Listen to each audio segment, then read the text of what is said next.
Welcome back to our YouTube channel. दोस्तों, आज का टॉपिक होने वाला है नोजोक्रोमियल इन्फेक्शन यानी हॉस्पिटल एक्वायर्ड इन्फेक्शन। जब हम हॉस्पिटल में एडमिट होते हैं उस समय हमें हॉस्पिटल इन्फेक्शन के द्वारा कौन कौन सी बीमारी हो सकते हैं। बने रहिए हमारे वीडियो में अंत तक।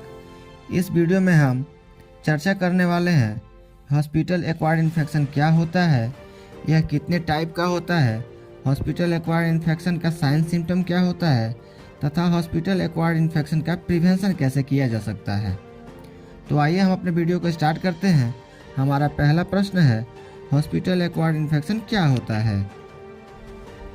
This is the health care associated infection or infection people get while they are receiving health care for another condition।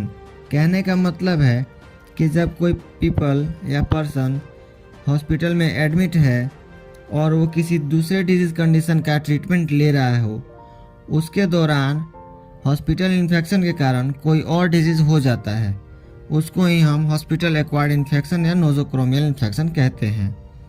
अब आगे देखते हैं type of health care associated infection, जिसमें फर्स्ट आता है catheter associated urinary tract infection.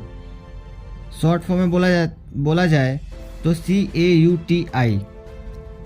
दूसरा आता है वेंटिलेटर एसोसिएटेड इन्फेक्शन। थर्ड आता है central line associated infection. Fourth आता है सर्जिकल साइट इन्फेक्शन। अब देखते हैं कैथेटर एसोसिएटेड इन्फेक्शन क्या होता है। तो catheter associated urinary tract infection यह तब होता है जब पेशेंट को कैथेटराइजेशन दिया जाता है यूरिन पास आउट करने के लिए, लेकिन स्टेराइल टेक्निक न होने के कारण यूरिनरी ट्रैक्ट में इन्फेक्शन हो जाता है, उसको ही हम catheter associated urinary tract infection बोलते हैं। अब आइए इसके साइन सिम्टम देखते हैं क्या होता है। तो साइन सिम्टम में पहला आता है फीवर, दूसरा आता है टेंडरनेस इन सुप्राप्यूबिक एरिया, यानी कि जो सुप्राप्यूबिक हमारा एरिया होता है उसमें टेंडरनेस आ जाता है। यूरिनरी फ्रीक्वेंसी डिसयूरिया मतलब यूरिन का पास आउट नहीं होना। देखते हैं prevention of catheter associated urinary tract infection यानी कि CAUTI का प्रिवेंशन क्या है। Maintain aseptic technique during catheter insertion, यानी कि जब हम कैथेटर इंसर्जन कर रहे हैं उस समय प्रॉपर एसेप्टिक टेक्निक यानी कि स्टेराइल टेक्निक होना चाहिए। हैंड हाइजीन, हैंड वॉश होना चाहिए। डेली असेसमेंट ऑफ कैथेटर का रेगुलर बेस पे असेसमेंट होना चाहिए। Provide catheter care in every shift, यानी कि जब जब नर्स का शिफ्ट चेंज होता है उस समय कैथेटर केयर करना होता है।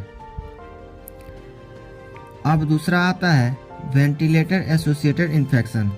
वेंटिलेटर एसोसिएटेड इन्फेक्शन तब होता है जब पेशेंट वेंटिलेटर पे होता है और उसको ऑक्सीजन थेरेपी दिया जा रहा होता है। अब आइए आगे देखते हैं इसका साइन सिम्टम क्या होता है। पहला साइन सिम्टम इसका होता है फीवर, दूसरा ल्यूकोपीनिया और ल्यूकोसाइटोसिस। ल्यूकोपीनिया मतलब WBC का लेवल डिक्रीज हो जाना। ल्यूकोसाइटोसिस का मतलब होता है इंक्रीज लेवल ऑफ WBC। अब एडल्ट में बात करते हैं तो मेंटल स्टेटस जो होता है अल्टर हो जाता है। अब आइए बात करते हैं इसके प्रिवेंशन की। तो प्रिवेंशन में होता है elevate the head of the bed, जो बेड का हेड साइड होता है उसको एलिवेट कर दिया जाता है, उनको ओरल केयर दिया जाता है। Prophylaxis for the peptic ulcer disease, जो भी पेप्टिक अल्सर डिजीज़ होते हैं उनके लिए प्रोफिलैक्सिस किया जाता है। सक्शनिंग किया जाता है, हैंड हाइजीन किया जाता है। अब अगला आता है हमारा centre line associated infection. Centre line food particles या फिर बोले तो न्यूट्रिएंट्स को प्रोवाइड करने के लिए सेंटर लाइन लगाया जाता है। उस सेंटर लाइन में ब्लॉकेज हो जाता है या फिर फूड पार्टिकल्स के प्रॉपर क्लीन नहीं करने से इन्फेक्शन फैल सकता है।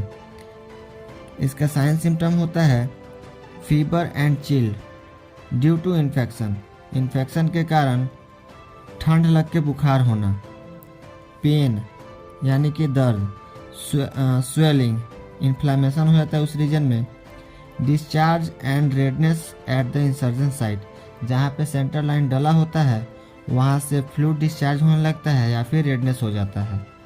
अब आइए आगे देखते हैं इसका प्रिवेंशन क्या है। तो प्रिवेंशन में है प्रॉपर स्टेराइल टेक्निक यूज़ करना है, स्किन को क्लीन करके रखना है, स्टाफ जो होने चाहिए वो स्किलफुल होने चाहिए, और सब क्लेवियन वैन का यूज़ किया जाना चाहिए, ना कि दूसरे और वैन का यूज़ करना चाहिए। अब नेक्स्ट हमारा आता है सर्जिकल साइट इन्फेक्शन यानी कि SSI। सर्जिकल साइट इन्फेक्शन वो होता है जब जिस एरिया में हमारा सर्जरी हुआ होता है उस एरिया में अगर कोई इन्फ्लामेशन आ जाता है या फिर रेडनेस हो जाता है या फिर बैक्टीरियल इन्फेक्शन फैल जाता है। इसका साइन सिम्टम होता है एरिथ्रीमा यानी कि redness, localise pen at the insertion area, मतलब जहाँ पे सर्जरी हुआ होगा उस एरिया में अत्यधिक पेन होगा, पस एंड डिस्चार्ज फॉर्म, वहाँ से पस का डिस्चार्ज होने लगेगा और फीवर होने लगेगा। इसका प्रिवेंशन देखते हैं तो एंटीबायोटिक एडमिनिस्टर करते हैं, स्किन केयर करके इसका प्रिवेंशन किया जा सकता है, एसेप्टिक एजेंट का यूज़ करके जैसे ऑइंटमेंट हो गया, कोई भी एंटीसेप्टिक क्रीम का यूज़ करके, use electric clippers for hair removal, razor का यूज़ ना करके इलेक्ट्रिक क्लिपर्स का यूज़ किया जाता है हेयर को रिमूव करने के लिए। इससे हमारा जो है सर्जिकल साइट इन्फेक्शन का चांस कम हो जाता है। आशा करते हैं ये जानकारी आपको अच्छी लगी होगी। अगर आपको वीडियो अच्छी लगी हो तो लाइक, सब्सक्राइब और अपने फ्रेंड्स के साथ शेयर करना ना भूलें। धन्यवाद।